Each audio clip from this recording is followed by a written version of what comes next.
In an impassioned dissent to today's ruling on birthright citizenship and nationwide injunctions, Justice Ketanji Brown Jackson warned of what lies ahead for our democracy now that her conservative colleagues have curtailed one of the only means of reining in potentially illegal actions from this or really any administration.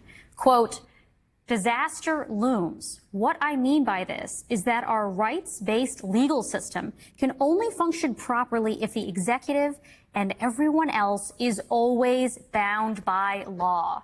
Today's decision is a seismic shock to that foundational norm, allowing the executive to violate the law at its prerogative with respect to anyone who has not yet sued, carves out a huge exception, a gash in the basic tenets of our founding charter that could turn out to be a mortal wound.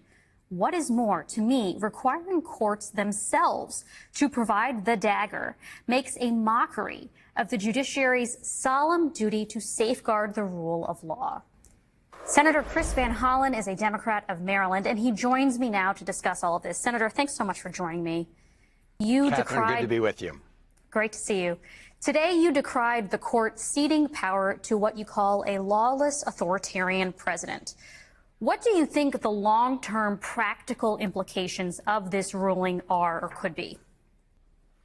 Well, I agree with Justice Jackson and with the dissent in this case, which is that it is a big blow to our ability to enforce our rights because our rights, our constitutional rights, our other legal rights are, of course, only as good as our ability to enforce them. And what this decision does is it throws up lots of additional roadblocks and obstacles to the remedy, right? Because when your constitutional rights are violated, this is going to make it much harder for individuals other than those who go to court and are themselves plaintiffs to have their rights adjudicated and restored. And so I do think this is a big blow, and it's another example of this Supreme Court that's been largely stacked by Donald Trump appointees, ceding their constitutional responsibilities and duties to the executive, when under Article 3, they're the ones that should be standing up and making sure that we can enforce our rights. But the Supreme Court is done, and again, stacked largely by these Trump appointees, is ceding their power under the Constitution, in fact, their responsibility as a judicial branch.